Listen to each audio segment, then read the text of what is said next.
உலகெங்கும் உள்ள ஐபிஎன் பக்தி நேர்களுக்கு வணக்கம். நான் உங்க வித்யா கார்த்திக். ஒவ்வொரு மாதமும் எனக்குன்னு யூனிக்கா ஸ்பெசிஃபிக்கா எக்ஸ்பெஷலி தமிழ் மாத ராசி பலன்கள் பார்த்துட்டே வரும் இல்லையா? அந்த வகையில இப்ப நம்ம பார்க்கக்கூடிய ராசி என்னவென்றால், தன்னுடைய மதிநுட்பத்தால் அனைவரையும் மயக்கக்கூடிய மிதுன ராசிக்காரர்களுக்கு. மிதுன ராசிக்காரர்களுக்கு இந்த 2026 வருட தை மாதம் எப்படியெல்லாம் இருக்க போகிறது, என்னவெல்லாம் பண்ண போகிறது என்று பார்த்தோமே ஆனால் பண்ணும் சொல்றேன். இப்பயே மனசை தேத்திக்கங்க, சரியா? அப்புறம் என்ன சொல்லி பிரயோஜனம் கிடையாது. இதுக்கு நான் எந்த விதத்திலையும் பொறுப்பு கிடையாது. இதுக்கு 4 கிரகம் தான் பொறுப்பு. உங்க ராசிநாதனை போய் யார் 8ஆம் இடத்துல உட்கார சொன்னது, நீங்க போய் அவரை கேள்வி கேளுங்க. இல்லையா, நேரா பெருமாள் கோயில்ல போயிட்டு அங்க இருக்கக்கூடிய பெருமாளை கேள்வி கேளுங்க. இங்க வித்யாவை கேட்கக்கூடாது. ஓகேவா? ஃபைன். 8ஆம் இடத்துல ராசிநாதன் அமர்ந்திருக்கிறார். சரியா தப்பா? கொஞ்சோண்டு சரி, மற்றதெல்லாம் சொல்றேன், சரியா? 8ஆம் வீட்டுல ராசிநாதன் அமர்ந்திருக்கிறார். கூட பத்தாததுக்கு 2-3 மூட்டையும் சேர்த்து கூட்டு போய் உட்கார வச்சிருக்கிறாரு. புதனுக்கு சூரியனை ரொம்ப பிடிக்குன்றது ஒரு பக்கம் இருக்கட்டும். ஆனால் இப்போ சூரியன் தான் ஃப்ரெண்டோட உட்காந்துருக்காரு. அதனால கொஞ்சம் நான் செவ்வாய்க்கு தான்ப்பா சப்போர்ட் பண்ணுவேன், உனக்கெல்லாம் பண்ண மாட்டேன்ப்பா அப்படின்ற மாதிரி தான் கொஞ்சம் லைட்டாக இருக்கும். ஆல்ரெடி 7ஆம் இடத்துல 4 கிரகங்கள் உட்காந்துருந்து மற்றவங்களை இன்னும் கொஞ்சம் இம்பேக்ட் பண்ணுன்னு நான் சொல்லிகிட்டே இருந்தேன். இந்த தடவை 8ஆம் இடத்தில் 4 கிரகங்கள்.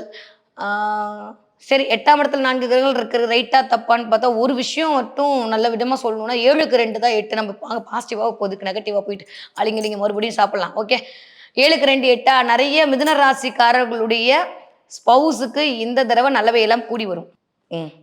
ஓகே, ஏன்னா 7க்கு 2 தான் 8. அப்போ கண்டிப்பாக இது வரைக்கும் மிதுன ராசிக்காரங்க உங்களுடைய ஸ்பவுஸ் யாருக்கு வேலை கிடைக்கல, வேலையில பிரச்சனை, வேலையில ஒரு மாதிரி போயிட்டு இருக்குன்னு நினைச்சீங்களோ அவங்களுக்கெல்லாம் ஒரு சரியான வேலை கிடைக்கிறதுக்கான வாய்ப்புகள் உண்டு. நம்ம நேரம் நம்மளோட நேட்டரல் ஹாரோஸ்கோப்ல ஒருவேளை புதன் பயனோ இல்லை 7ஆம் அதிபதியோ நல்லா இல்லைன்னு வச்சுக்கோங்களேன், வேலையில் சில ப்ராப்ளம் வருவதற்குமான வாய்ப்பும் இந்த டைம் பீரியடு கிரியேட் பண்ணி கொடுத்துரும். ஓகே, இன்னொரு விஷயம் நான் அடிக்கடி சொல்வேன், இந்த 8ஆம் இடம் பொருள் வயப்படுதல். What is the meaning of பொருள் வயப்படுதல் இருக்குல்ல? பொருளை பிடிச்சிக்கிறதா. அடுத்தவங்களோட பொருள் தான் 8ஆம் இடம். யாருமே சொல்லித்தர மாட்டாங்க, நான் உங்களுக்கு சொல்லித்தரேன். எப்போ பார்த்தாலும் விபத்து கண்டமே எதுக்கு பேசிகிட்டே இருப்பானே, நம்ம நல்லா பேசலாம். அடுத்தவங்க நம்மளுக்கு கொடுக்க வேண்டிய பணம் இருக்குல்ல, அதெல்லாம் 8ஆம் இடம் தான். நம்ம கொடுக்க வேண்டிய பணம் தான் 7ஆம் இடம். அப்போ இது வரைக்கும் பணமல் வராத பணமெல்லாம் வரும். ஒரு விஷயம் சக்ஸஸ் என்னன்னா, மிதுன ராசிக்காரர்களுக்கு இது வரைக்கும் நான் அவங்களுக்கு பணம் கொடுத்தேன், இவங்களுக்கு பணம் கொடுத்தேன், வரவே இல்லை, அப்படி போச்சு இப்படி போச்சுன்னு சொல்லிட்டு நீங்களா போய் மாட்டிக்கிட்டு எல்லா ஜோசியரையும் திட்டிக்கிட்டு எல்லா கடவுளையும் திட்டிட்டு இருந்த மிதுன ராசிக்காரர்களுக்கு இந்த தடவை பணம் வருவதற்கான வாய்ப்பு கிடைக்கும். நான் ஃபாரின்ல இருக்கேன், அங்கே இருக்கேன், இங்கே இருக்கேன், என்னென்னமோ சொன்னாங்க. நானும் படமெல்லாம் பார்த்து ஒரு நாள் நைட்டில் எனக்கு புதையெல்லாம் கிடைக்குமான்னு யோசிச்சேன். இந்த லாட்ரி சீட்டு வாங்கினா லாட்ரி சீட்டு யோகம் உண்டு. அது உங்களுடைய நேட்டரல் ஹாரோஸ்கோப்பும் 8ஆம் இடம் ஆக்டிவேட் ஆகிருக்கிற பட்சத்தில் கண்டிப்பாக திடீர் அதிர்ஷ்டம் காத்திருக்கிறது. ஓகே, ஆனால் நம்மளுக்கு தான் கரெக்டாக இல்லையே. அதனால கொஞ்சம் வண்டி வாகனத்தில் போகும்போது கவனமாக போகணும். இரவு நேர பயணத்தை தவிர்க்க வேண்டிய காலகட்டமாக இருக்குது, அதை மட்டும் பார்த்துக்கோங்க. ஏதாவது ஒரு மிதுன ராசிக்காரர்களுக்கு, எல்லா மிதுன ராசிக்காரர்களுக்கும் இந்த தடவை கொஞ்சம் வண்டி பிரச்சனை வைக்கும். திடீர்னு வண்டியில் என்ஜின் மாற்றுறது, ஆயில் மாற்றுறது, வண்டி ஓட்டும் போது வண்டி நின்று போச்சு. அது எனக்கு தெரிஞ்சு போன மாதம் ஜனவரி 10 மேலேயே ஆரம்பிச்சிருக்கும். ஏன்னா ஆல்மோஸ்ட் டிரான்சிட்டாக இருக்கணும். கொஞ்சம் இதை மட்டும் கவனமாக பார்த்து கொள்ள வேண்டிய காலகட்டம். நிறைய பேருக்கு பொறுப்புகள் அதிகரிக்கும். இது வரைக்கும் இல்லாத அளவுக்கு வேலை பழு கொஞ்சம் எட்டி பார்க்கறதுக்கான தன்மையெல்லாம் மிதுன ராசிக்காரர்களுக்கு இந்த தடவை இனிதே மலர காத்திருக்கிறது. ஓகே, நிறைய மிதுன ராசிக்காரர்களுக்கு இந்த தடவை நிம்மதி பெருமூச்சு விடக்கூடிய காலகட்டமாக இருக்கும். இதெல்லாம் தாண்டியும் ஒரு ஹோப் வரும். ஆல்மோஸ்ட் 11ஆம் வீட்டு அதிபதி உச்சமாக இருக்காருன்றதே ஒரு லாபத்தை தரக்கூடிய ஒரு விஷயத்தை இண்டிகேட் பண்ணுது. என்னதான் ராசிநாதன் 8ல் இருக்கிறத தாண்டியும் 11ஆம் அதிபதி உச்சமாக இருக்காரு.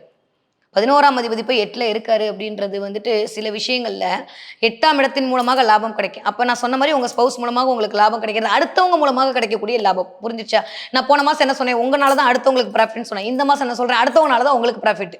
ஓகே, அதனால நான் முந்தானே சொன்ன மாதிரி மதிநுட்பத்தால் நீங்க மயக்க ஆரம்பிச்சிட்டீங்கன்னா அழகா கோடு போட்டோன்னா பிரபஞ்சம் நம்மளுக்கு ரோடு போட்டு கொடுத்து ஒன்றும் பிரச்சனை இல்லை, பண்ணிடலாம். ஸோ அடுத்தவர்கள் மூலமாக சிறு லாபம் எட்டி பார்க்கறதுக்கான வாய்ப்பு நிறைய. மிதுன ராசிக்காரர்களுக்கு இந்த தடவை ஃப்ரெண்ட்ஸை நிறைய மீட் பண்ணுவீங்க. ஃப்ரெண்ட்ஸோட எங்கேயாவது வாக்கிங் போகிறது, ஃப்ரெண்ட்ஸோட எங்கேயாவது. இன்னொன்று ஒரு சீக்ரெட் சொல்லித்தரேன், இந்த மலையெல்லாம் செவ்வாய்.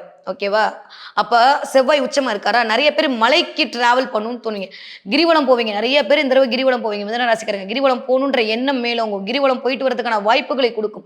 ஃப்ரெண்ட்ஸோட போகிறது, ஸ்பௌஸோட போகிறது, கிரிவலம் சுற்றுறது, இல்லை கிரிவலம் போயிட்டு வரதுன்னா திரும்பவும் சொல்கிறேன், எப்பயுமே ஒரு காரகத்துவத்தோடு எடுக்கணும். செவ்வாய் எல்லாம் மலை இண்டிகேட் பண்ணுறதுனால மலை இருக்கக்கூடிய கடவுள் கோயில்களுக்கு போகிறது. அது பழனியா இருக்கலாம், இல்ல வந்து அது மருதமலையா இருக்கலாம். வாட் எவர் இட் இஸ் மலை எங்கெல்லாம் கனெக்ட் ஆகுதோ, அங்கெல்லாம் இந்த தடவ மிதுன ராசிக்காரர்கள் போயிட்டு வரணும்னு நெனைப்பீங்க. உங்களுடைய நேட்ரல் ஹாரோஸ்கோப் நல்லா இருந்ததுன்னா, போறதுக்கான வாய்ப்புகளை இந்த கோச்சார கிரகங்கள் அந்த கிரகத்தோட சேரும்போது அந்த தன்மையை குடுக்கும். ஸோ நெறைய பேர் இந்த தடவ கிரிவலம் போவீங்க, மலை இருக்கக்கூடிய இடத்துக்குலாம் போயிட்டு வருவீங்க. ஏன்னா செவ்வாய் உச்சமாயிருக்காரு. ஓகே. பட் ஸ்டில் திரும்ப எகைன் இப்படி பார்த்தோம்னா 3ஆம் வீட்டு அதிபதியும் வந்து செவ்வாயோட சேர்ந்து 10ஆம் இடத்தில் இருக்கக்கூடிய தன்மை அப்படின்றது அவரோட 8ஆம் வீடு. ஸோ அப்போ நெறைய வேலைக்காக முயற்சிகள் மேற்கொள்ளக்கூடிய மிதுன ராசிக்காரர்களுக்கு இந்த தடவ தாறுமாறா இருக்கு. யாரெல்லாம் வேலைக்கு வெயிட் பண்ணிட்டு இருந்தீங்களோ, யாரெல்லாம் ட்ரான்ஸ்ஃபர் இடம் மாற்றம் 3ஆம் இடம்ன்றதே வந்து மாற்றம். அப்ப இடம் மாற்றம், மனை மாற்றம் எல்லாத்துக்கும் இந்த தடவ மிதுன ராசிக்காரர்களுக்கு டக்கு டக்குன்னு ஆஃப்டர் 15ஆம் தேதி பிப்ரவரி மாசம் எழுதி வச்சுக்கோங்க. மிதுன ராசிக்காரர்களுக்கு ப்ரமோஷன் கிடைக்கும். உங்களோட நேச்சுரல் ஹாரோஸ்கோப் நல்லா இருக்கிற பட்சத்தில் கண்டிப்பாக 3ஆம் இடம்ன்றது அடுத்த இடத்துக்கு போறது. ஸோ நிறைய கம்யூனிகேஷன் கிடைக்கும். 3ஆம் இடம் நண்பர்கள் மூலமாக வேலையில் சில வந்து நல்லவைகள் எல்லாம் கூடி வரக்கூடிய காலகட்டம் மிதுன ராசிக்காரர்களுக்கு இந்த டைம் பீரியட் ஒத்தவர்களுக்கு இனிதே மலர காத்திருக்கிறது. சரி பார்க்கலாம், எந்த வயசு ஒருத்தவங்களுக்கு கவனமா இருக்கணும், எந்த வயசு ஒருத்தவர்களுக்கு இந்த மாற்றம் கிடைக்கும்ன்றதை பார்த்தோம்னா, படிக்க போற குழந்தைங்க சூப்பரா படிக்கும். நீங்க போடுற எஃபெக்ட் இருக்கு பாத்தீங்களா, அந்த 3ஆம் இடம் எல்லாம் முயற்சி ஸ்தானம் இல்லையா, தைரிய வீரிய விஜயஸ்தானம். இந்த தடவை மிதுன ராசிக்கார பிள்ளைங்க இல்லாட்டி மிதுன ராசிக்காரருடைய குழந்தைகள் சொன்ன பேச்சு கேட்கறது கொஞ்சம் கஷ்டம். அதனால நம்ம வந்து சரின்னு சொல்லிட்டு போயிடலாம். நம்ம அர்ஜுனமாவே இருக்கணும்னு ஆசைப்பட்டா எப்படி சொல்லுங்க? அதனால இந்த தடவை வந்து நம்ம கொஞ்சம் பிள்ளைங்க நம்மளுக்கு கிளாஸ் எடுப்பாங்க, நம்ம அதை கேட்டுக்க வேண்டியது. அந்த அளவுக்கு பிள்ளைங்களுடைய அறிவு அதிகமாகும், வேற ஒன்றும் இல்லை. நிறைய கனெக்டிவிட்டி கிடைக்கும். இந்த 8ஆம் இடத்தோட கனெக்ட் ஆகும்போது நிறைய கனெக்டிவிட்டி கிடைக்கும். ரொம்ப ஆழ்ந்த அறிவு. 8ஆம் இடம்ன்றது ரொம்ப டீப் அனலைஸ்மெண்ட். நாட் ஓன்லி சும்மா விபத்து கண்டதெல்லாம் இருக்கும், பட் அதையும் தாண்டி ஆழ்துணை கிணறு தான் 8ஆம் இடம் இல்லையா. ரொம்ப டீப்பாக அனலைஸ் பண்ணக்கூடிய ஒரு தன்மை எல்லாம் இந்த தடவை அமையக்கூடிய அந்த வீட்டுக்கு இடம் கொடுத்தாருல, அவரும் போய் 3ஆம் இடத்துல உட்கார்ந்துருக்கிறார். ஸோ அவர் உங்களுக்கு பார்க்கும்போது 10ஆம் இடம். ஸோ ஆல்மோஸ்ட் வேலையில் இருக்கக்கூடிய பிரச்சனையிலிருந்து வெளியில வரக்கூடிய தன்மைனா, படிக்கிற பிள்ளைங்களுக்கு என்ன வேலை? படிக்கிறது தான் வேலை. அதை தாண்டி வேற வேலை இருக்கும். பப்ஜி ஆடுறது, கேம் ஆடுறது. இந்த தடவை கொஞ்சம் வெளியில போய் ஆடாம வீட்டுக்குள்ளேயே ஆடி அம்மா அப்பா திட்டு வாங்குறதுக்கான நேரம் இருக்கும். செல்போன்ல கொஞ்சம் கவனமா இருங்க. செல்போன் மூலமாக பிரச்சனைகளுக்கு சின்ன சின்ன பிரச்சனைகள் எட்டி பார்க்கலாம். அது உங்க செல்போனா இருந்தாலும் சரி, உங்க பிள்ளைங்களோட செல்போனா இருந்தாலும் சரி. திடீர்னு செல் இல்லை, நான் போய் கடையில வந்து மாத்தினேன், எனக்கு ஸ்கிரீன் சவர் போயிடுச்சு, எனக்கு செல்ல ப்ராப்ளம் வந்துருச்சு, எனக்கு வந்து ஏர்பட்ஸ்ல ப்ராப்ளம் வந்துருச்சுன்ற மாதிரி இந்த தடவை கொஞ்சம் அதன் மூலமாக செலவுகள் வரலாம். ஃபோன் சம்மந்தப்பட்டு, கம்யூனிகேஷன் சம்மந்தப்பட்டு. கிளியர்? ஓகே. 20 வயதுலேருந்து 40 வயது இருக்கக்கூடிய மிதுன ராசிக்காரர்களுக்கு நான் சொன்ன மாதிரி கொஞ்சம் கவனம் தேவைப்படக்கூடிய நேரம். அடுத்தவர்கள் மூலமாக ஆதாயம் கிடைக்குது, அதெல்லாம் ஓகே தான். பட் ஆதாயம் கிடைக்குதான்னு தேடி பார்த்துட்டு அதுக்கப்புறம் போங்க. இல்லை நேர விரயம் வருவதற்கான வாய்ப்புகள் இருக்கு. நிறைய கொஞ்சம் வேலையில் பளு அதிகரிக்கலாம். வேலை மூலமாக சில சில தொந்தரவுகள் எட்டி பார்க்கலாம். ரொம்ப வேலை செய்கிற மாதிரி கொஞ்சம் டயர்ட்னஸ் வரலாம். இதெல்லாம் வந்து இருக்கக்கூடிய பிளான்ட்ரி பொசிஷனை பொறுத்து. பட் 11ஆம் வீட்டு அதிபதி ஸ்ட்ராங்கா இருக்காருன்ற போது நிறைய லாபங்கள் கிடைக்கும். இன்னொன்று சொல்லட்டுமா, இந்த 11ஆம் இடம்னா லாபம் மட்டும் இல்லை, அபிலாஷையை பூர்த்தி செய்யக்கூடிய இடம்.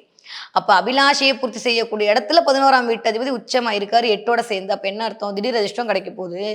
அபிலாஷையை பூர்த்தியா போகுதுன்னா என்ன அர்த்தம்? நம்மளுக்கு கிஃப்ட் கிடைக்க போகுது. நம்ம எதெல்லாம் வாங்கணும்னு ஆசைப்பட்டோமோ அதெல்லாம் இந்த மாசம் வாங்கி மகிழ்வதற்கான தன்மையை யார் கொடுப்பா? மிஸ்டர் குரு கொடுப்பார். ஏன்னா அவர் தான் வக்ரமாகி விட்டார். வக்ரமானா நம்ம என்ன சொல்லியிருக்கோம்? 12ஆம் இடத்தை வச்சு பார்ப்போமா? தலைக்கு மேலே இருக்கிற குரு வக்ரமானா 12ஆம் இடத்தோட கனெக்ட் ஆவார். 12ஆம் இடம் என்பது என்னது? விரயஸ்தானம். அப்போ நிறைய பேர் உங்கள் பணத்தை சுப விரயமாக்கி நீங்கள் இது வரைக்கும் வாங்கணும்னு நினச்ச விஷயத்தெல்லாம் வாங்கி மகிழ்வதற்கான வாய்ப்புகளை இந்த தடவை இந்த வயது ஒத்தவர்களுக்கு மிதுன ராசிக்காரர்களுக்கு கொடுப்பதற்காக பிரபஞ்சம் தயாராக காத்திருக்கிறது. ஸோ ரொம்ப நல்லா இருக்குது. பெருசாலாம் ஒரி பண்ண வேணாம். ரொம்ப ரொம்ப நல்லா இருக்குது. வண்டி வாகனத்தில் போகும்போது மட்டும் ரேஸ் காட்டாதீங்க. ஏன்னா 8ஆம் இடத்துல இருக்கக்கூடிய புதன் வந்து செவ்வாயோட சேர்ந்துருக்கும் போது நம்ம பெரிய ஆளுன்றதை காட்டணுன்ற மாதிரி எக்ஸ்பெக்ட் பண்ணுவார். அது அவரோட தப்பு இல்லை, நம்ம தப்பு. ஓகேவா? ஏன்னா சந்திரன் தான் அந்த வேலையெல்லாம் பார்க்குறது. அதனால கொஞ்சம் கவனமாக இருக்கணும். வண்டி வாகனங்களும் ரொம்ப ரொம்ப கவனமாக இருக்கணும். ரேஸ் கொடுக்கும்போது நம்மள அறியாமல் கை வந்து ஸ்பீடாக ஆரம்பிச்சிடும். கொஞ்சம் கவனமாக பார்த்து ஆரம்பிக்கும் போதே அப்பனே முருகான்னு சொல்லிட்டு போயிட்டீங்கன்னா பெட்டர். ஓகே. 40 வயதுலேருந்து 60 வயது இருக்கக்கூடிய மிதுன ராசிக்காரர்களுக்கு இந்த தடவை வேற லெவல் டிரான்ஸ்ஃபர்மேஷன் காத்துட்டு இருக்கு. வேலையில் மாற்றம், பணியில் மாற்றம், நிரந்தர மாற்றம்ன்ற மாதிரி இது வரைக்கும் வேலை குறித்து யாரெல்லாம் கவலைப்பட்டுட்டு இருந்தீங்களோ, உங்களுக்கு வேலை கொடுத்து பிரச்சனையில் இருந்தீங்களோ, யாரெல்லாம் வந்து எனக்கு வேலை கிடைக்கிறதுல வந்து ஒரு ப்ராப்ளம் இருக்குன்னு நினைச்சிட்டு இருந்தீங்களோ, வேலையில் ஒரு ஜாப் சாட்டிஸ்ஃபேக்ஷன் நினைக்கிறேன், அவங்களுக்கு எல்லாத்துக்கும் டக்குன்னு டைம் பீரியட் சூப்பர். நிறைய அலைச்சல் மூலமாக அனுகூலம் கிடைக்கும். நிறைய டிராவல் பண்ணுவீங்க இந்த தடவை.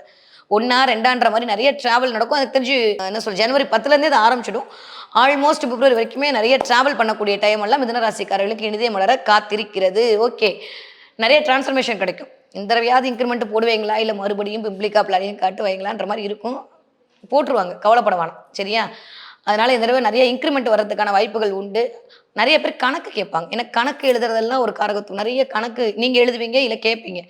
வருஷம் ஆரம்பிக்கும் போதே இந்த தடவை நான் நோட்டோட தான் ஆரம்பிப்பேன்ற மாதிரி மிதுன ராசிக்காரர்கள் இந்த தடவை கொஞ்சம் அப்படியே நிறைய வந்து கால்குலேஷன் மைண்டு மண்டக்குள்ள வரும்.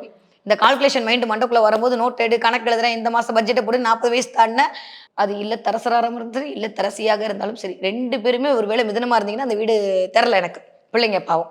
ஓகே, அதனால அந்த மாதிரியான சினாரியோ அந்த தடவை கிரியேட் ஆகும். நிறைய கால்குலேஷன் மென்டாலிட்டி இந்த தடவை வரும். நல்லது தான், கரை நல்லதுன்ற மாதிரி கால்குலேஷன் மென்டாலிட்டி நல்லது தான். பட் பார்த்துக்கோங்க, பார்த்து நடந்துக்கோங்க. தேவையில்லாத சின்ன சின்ன ஊழல் எட்டி பார்ப்பதற்கான வாய்ப்புகள் இருக்கு. 60 வயது தாண்டி மிதுன ராசிக்காரர்களுக்கு கழுத்து தோள்பட்ட அதே மாதிரி கால் நரம்பு இழுக்கிறதுல கவனம் தேவை. சில பேருக்கு வந்து சுளுக்கு பிடிக்கலாம், தலகாணியை பார்த்து பத்திரமா வச்சுக்கோங்க. கழுத்து சம்மந்தப்பட்ட இடத்துல அதே மாதிரி காலில் இருக்கக்கூடிய காஃப் மசில்னு சொல்லக்கூடிய இந்த ஆடு துடைக்கிட்ட கொஞ்சம் பெயின் வரலாம், பாதத்தில் வலி வர்றதுக்கான வாய்ப்புகள் இருக்குது. இதில் மட்டும் கொஞ்சம் கவனமாக இருங்க. பார்த்து போயிட்டு வர இடத்துல பத்திரமா போங்க. 8ஆம் இடம் ஒழுக்க போகிறதுன்ற தன்மையில் கொஞ்சம் வலிக்கி விடும். அதனால் அதையும் கொஞ்சம் கவனமாக பார்த்துக்கணும். மற்றபடி இந்த தடவை மிதுன ராசிக்காரர்களுக்கு முன்னுக்கு வரக்கூடிய காலகட்டமாக கொஞ்சம் கவனத்தோடு இருக்க வேண்டிய காலகட்டமாக இந்த தை மாதம் இனிதே பிறக்க காத்திருக்கிறது. ஓகே, இந்த தடவை என்ன தெய்வத்தை வழிபாடு செய்ய வேண்டும்? ஸ்ரீமன் நாராயண வழிபாடு ஒரு மிகப்பெரிய ஏற்றத்தை கொடுக்கும். நிறைய மிதுன ராசிக்காரர்களுக்கு யாராக இருந்தாலும் சரி இந்த திருப்பதி பெருமாளோட கனெக்ட் ஆவீங்க. திருப்பதி பிரசாதம் கிடைக்கிறது, திருப்பதி லட்டு கிடைக்கிறது, திருப்பதின்ற பேரோட கனெக்ட் ஆகிறது. நீங்க வீட்டில் உட்காந்துருந்தாலும் உங்களுக்கு திருப்பதிலேருந்து தேடி வர்றது, நானே வரேன் நீ ஏன் கஷ்டப்படுறன்ற மாதிரி பெருமாள் உங்களுக்கு அனுகிரகம் பண்றதுன்ற மாதிரி பெருமாளோடு இந்த தடவை கிடைத்தது. திடீர்னு பெருமாள் கோயிலுக்கு போயிட்டு வருவீங்க, எதிர்பார்த்துக்கவே மாட்டீங்க. ஆனால் பெருமாள் கோயிலுக்கு போகலான்ற மாதிரி பெருமாள் கோயிலுக்கு போயிட்டு வரதுக்கான வாய்ப்பு எல்லாம் அது எந்த கோலம், நின்ற கோலம், அமர்ந்த கோலம், படுத்த கோலம், எந்த கோலமாக இருந்தாலும் சரி. மேடம் மார்கழி மாதம் தான் முடிஞ்சு போச்சு, நீங்கள் என்ன பெருமாள் கோயில் போவீங்க, பொங்கல்லாம் கொடுக்க மாட்டாங்களேன்னு சொன்னாலும் பரவாயில்ல, பெருமாள் உங்களை பார்க்க ஆசைப்படுகிறார். இந்த தடவை போவீங்க. போனீங்கன்னா எனக்கு கமெண்ட்டில் சொல்லுங்கள். நிறைய பேருக்கு பெருமாள் பிரசாதம் கிடைக்கும், திருப்பதி போகிறதுக்கான வாய்ப்பு கிடைக்கும். திருப்பதி போயிட்டு வந்தவர்களுடைய அந்த திருப்பதி எனர்ஜியோட உங்களுக்கு கிடைக்கக்கூடிய அந்த நல்லவையும் சேர்ந்து வந்து தரக்கூடிய டைமாக இந்த நேரம் இனிதே மலர காத்திருக்கிறது யாருக்கு? மிதுன ராசிக்காரர்களுக்கு. ஓகே, இந்த தடவை நீங்கள் என்ன பார்ப்பீங்க அப்படின்னா நிறைய முயல் பார்ப்பீங்க. முயல் பார்த்தீங்கன்னா எனக்கு கமெண்ட்டில் சொல்லுங்கள். ஸோ நிறைய முயல் பார்க்கறது இந்த தடவை மிதுன ராசிக்காரர்களுக்கு கனெக்ட் ஆகும். நிறைய முயல் பார்க்கறது, முயலோட பேச்சை கேட்கறது, முயல் சம்மந்தப்பட்ட இமேஜ் பார்க்கறது, நிறைய ரேபிட்ன்ற வார்த்தைகள் கேட்கறது, ஏதோ ஒரு இடத்துல நீங்கள் போகும்போது யாராவது பேக்கில் முயல் படம் வச்சிருக்கிறதுன்ற மாதிரி நிறைய முயல் பார்ப்பீங்க. இந்த முயல் எல்லாம் சந்திரகாரகத்துவம் கிளியர். அப்போ 8ஆம் இடத்துல மனசு இருக்கும்போது தேவையில்லை. 8ல் சந்திர வரும்போது தான் நம்ம சொல்லியிருக்கோம் இல்லையா, 8ஆம் இடத்து ஆக்டிவேட் ஆகும்போது தேவையில்லாமல் நீ ஏன் மனசை போட்டு குழப்பிக்காத, உனக்கு எல்லாம் கொடுக்க நான் ரெடியாக இருக்கேன்னு பிரபஞ்சம் சொல்லக்கூடிய சமிக்கைகளாகத்தான் இந்த முயல் பார்த்தல் என்பது இருக்க போகிறது. ஸோ மிதுன ராசிக்காரர்களுக்கு இந்த தடவை கொஞ்சம் கவனத்தோடு இந்த மாதத்தை கடக்க வேண்டிய காலமாகத்தான் இந்த தை மாதம் இனிதே மலர காத்திருக்கிறது.